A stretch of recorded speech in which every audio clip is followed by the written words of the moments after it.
Hi guys, इस video में हम सी एस आई नेट का ये क्वेश्चन डिस्कस करेंगे। ओके, इसमें बोल रहा है एक सिस्टम के फोर लाइन्स का वैल्यू दिया है पीपीएम में। Away from the TMS using an NMR spectrometer operating at 100 megahertz. What are the values of J X in hertz और delta A X in PPM. Okay, तो अब देखिए सबसे पहले हमें क्या है, कपलिंग कांस्टेंट निकालना है। तो ये कैसे निकालते हैं? अब देखिए इन दोनों का वैल्यू एक तरह का है, पास पास है, इसका पास पास है। अब देखिए दोनों का डिफरेंस होता है हमारा कपलिंग कांस्टेंट। तो 1.12 माइनस 1.0,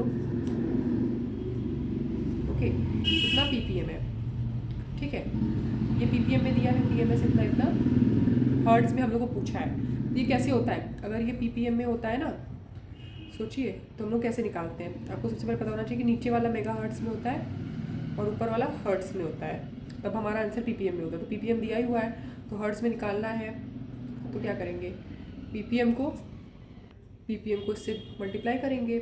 ठीक है, तो पीपीएम इंटू हर्ट्ज, तो 0.12 पीपीएम इंटू 100 मेगा हर्ट्ज है। ठीक है, 100, तो ये हमारा हो गया 12 हर्ट्ज, इसका आंसर है। ये आपको पता होना चाहिए ना, केमिकल शिफ्ट निकालते कैसे। ऊपर वाला न्यूमरेटर को हर्ट्ज में लेते हैं, इसको मेगा हर्ट्ज लेते हैं। ठीक है, तो मेगा हर्ट्ज में दिया है भाई, कोई ऐसा तो नहीं कि चेंज कर दिया, पीपीएम में दिया है तो हर्ट्ज में निकाल ही लेंगे 12 हर्ट्ज। तो या तो ये हमारा ऑप्शन हो सकता है या तो ये हो सकता है। अब देखिए, इसको देख के आपको ये नहीं सोचना है, देखिए ये ए एक्स सिस्टम का पूछा है। ओके, आपको ये नहीं सोचना है कि हम चारों को ऐड करेंगे और 4 से डिवाइड करके केमिकल शिफ्ट निकाल लेंगे, नहीं, क्योंकि ये एक अलग तरीके का, ये अलग तरीके का है, ये आपको ध्यान में रखना है। वरना हम लोग ऐसे करेंगे और हमारा आंसर भी मैच करेगा। सबसे गजब बात है, ये आंसर होगा, पर ऐसा नहीं है। हम क्या करेंगे ना, इसका एवरेज निकालेंगे, इसके बीच वाला लाइन निकालेंगे। अगर सोचिए ऐसे है, ठीक है, तो ये निकालेंगे, दोनों का डिफरेंस निकालेंगे, ये वो चीज़ है ना। हम ये नहीं सोचेंगे कि केमिकल शिफ्ट बोला चारों को ऐड करके कर लेंगे, तो गलत होगा। क्यों? ये एक तरह के हैं, ये एक तरह के हैं ना, तभी ना हम इन दोनों को माइनस करके नहीं पीपीएम वाला वैल्यू निकाल लिए, ये कांस्टेंट का वैल्यू।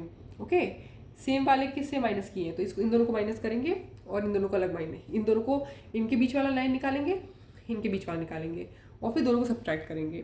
तो ऐसा करने से हमारा आंसर आएगा 3.6। तो इसका आंसर ये होगा। अगर आप सोचिए ये वाला करते ना, चारों को ऐड करके 4 से डिवाइड करते तो ये आता, बहुत ही गलत होता। आपको ध्यान में रखना है, इसका एक तरह का, इसका एक तरह का है।